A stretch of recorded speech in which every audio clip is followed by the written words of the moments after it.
चारू, आपसे ही ये सवाल लेते हुए, ये जो भी समीकरण, ये जो रणनीति है, लगता है इससे राह आसान हो जाएगी आगे की? नमस्ते।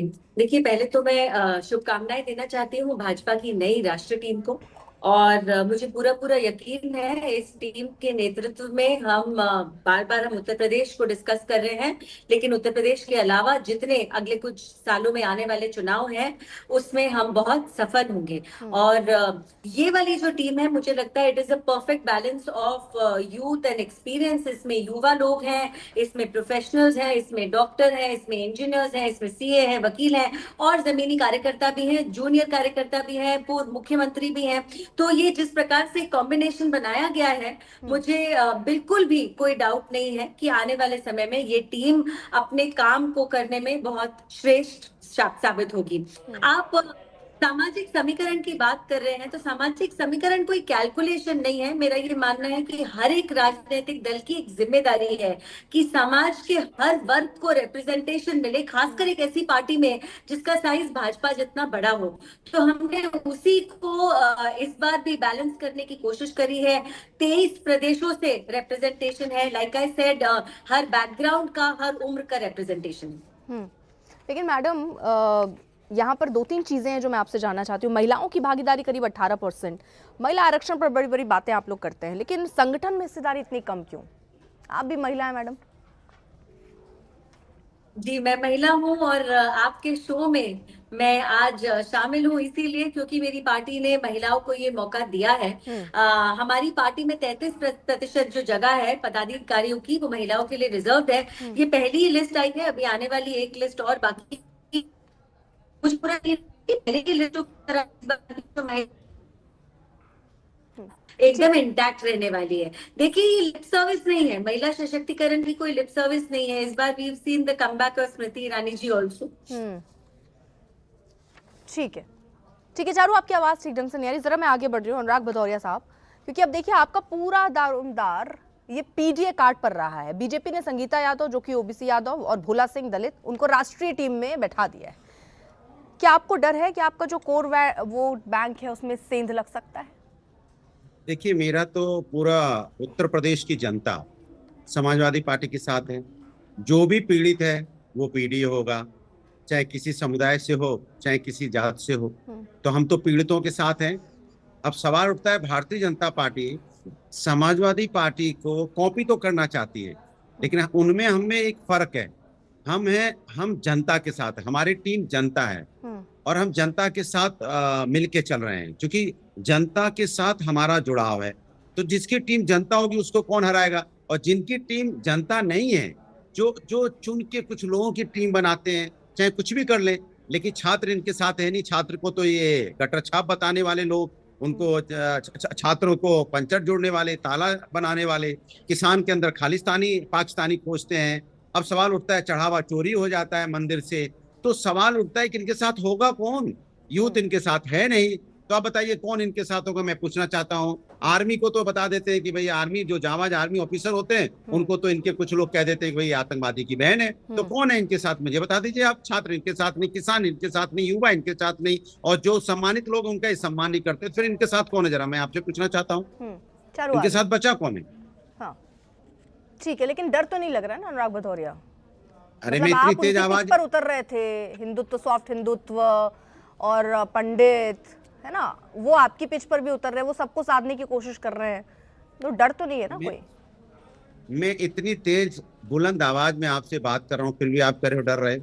अरे डर भारतीय जनता पार्टी रही, जो हमारी नकल करने की कोशिश कर रही है। वो सोच रही कि हम समाजवादी पार्टी जैसे भी डर होता है सर, ऐसे थोड़ी होता है कि जो नहीं, तेज बोल रहा हो वो डरता नहीं बुलंद है। आवाज के पीछे कोई डर नहीं है, क्योंकि हम पीड़ितों के साथ खड़े हैं। वो पीड़ितों के साथ नहीं खड़े हैं ना। यहाँ छात्रों पे जब लाठी चलती है ना, तो भी हम जाके खड़े होते हैं, और ब्राह्मण समाज की चोटी नोची जाती है तभी हम जाके खड़े होते हैं। बाकी मेहमानों के पास भी जाना है, जल्दी से।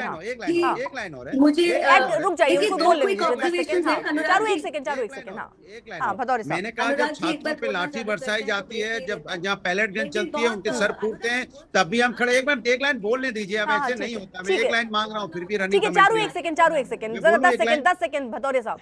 मैं बोलूं एक लाइन? बोल लूं या नहीं? बोलिए बोलिए, जल्दी बोलिए, 10 सेकंड करके आप 20 सेकंड ऐसे ही बर्बाद कर दिया आपने, बोलिए।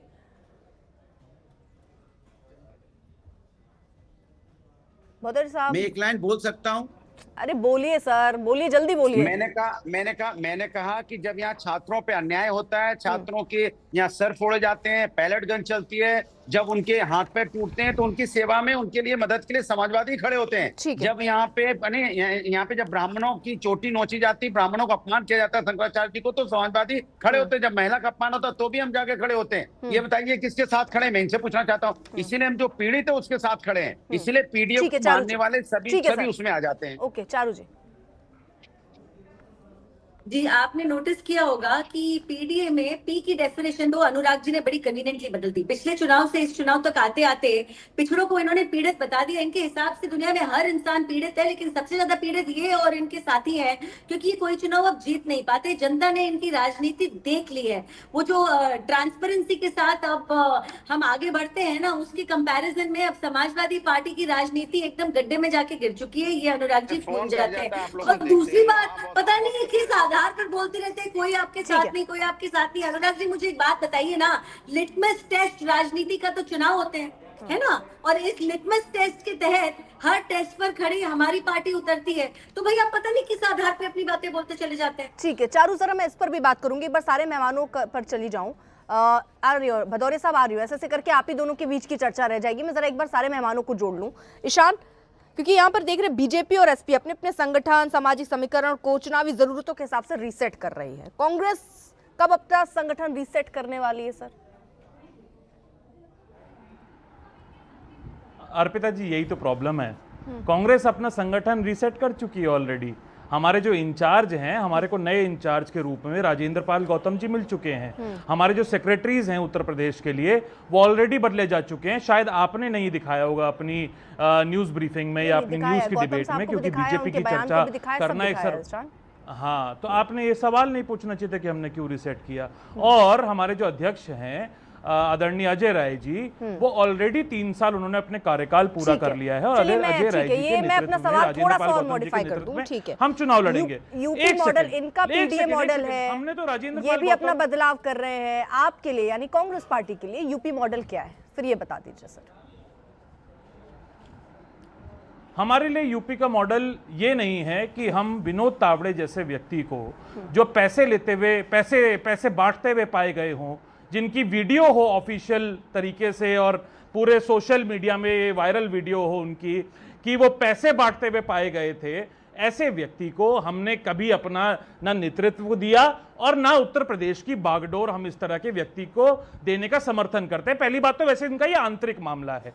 दूसरी बात, पार्टी वही फलती फूलती है जिसका संगठन मजबूत हो, जो संगठन को आगे बढ़ाए।